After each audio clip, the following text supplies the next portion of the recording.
Hürmetli vatandaş, bugün çislağı 2021 yıl 7. ayının 9. günü.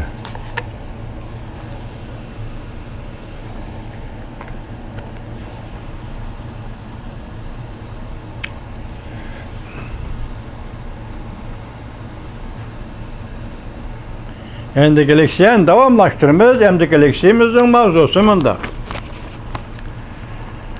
Amerika Qo'shma Shtatlari Uyg'uristonda kishilik huquqi xiloflik qilgan texmi ko'p jungo shirkatlarni qor tizimlikka tizimladi.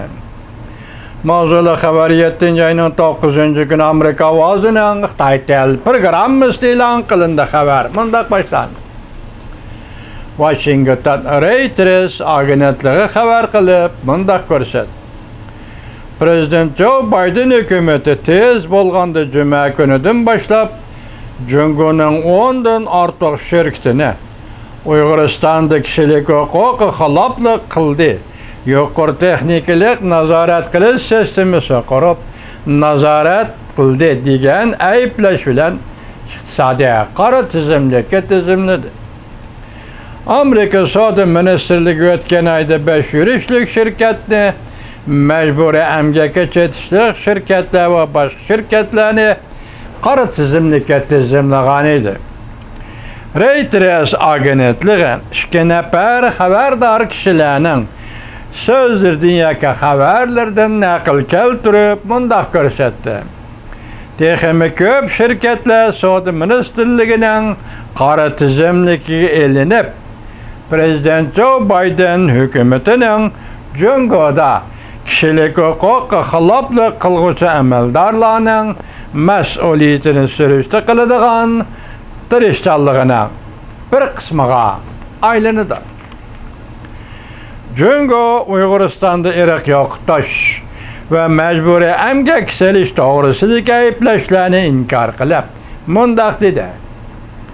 Bizning siyosatimiz Uyg'urlar bilan Jungodagi cho'ng millat xanzular o'rtasida ciddi munosabatlar vaziyatiga qutratqilik qiladigan, hujum qiladigan bo'lginchilarni va diniy radikalistlarni tozalash har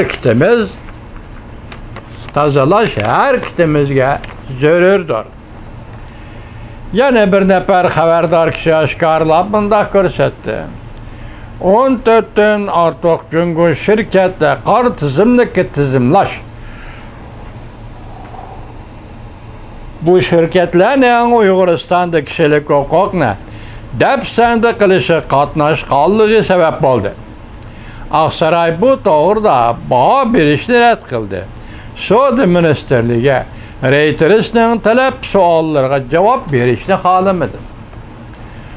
Jungoning bayonotchisi Wang Wenbin Reuters agentligining savollariga javob berganda Jungo barliq tadbirlarni ishga solib, o'zining shirkatlarini qo'g'daydi dedi. Yaqindan beri harakatlar isbotlab ko'rsatdiki, Prezident Joe Bidenning maqsadi hukumat ta'kidlayotgan, ya'ni Uyg'uristonda Uyg'urlarning kishilik huquqini dafsanda qilishdan yomonlashib ketishiga munosabatlik Jungoga besim ishlatishdan iborat.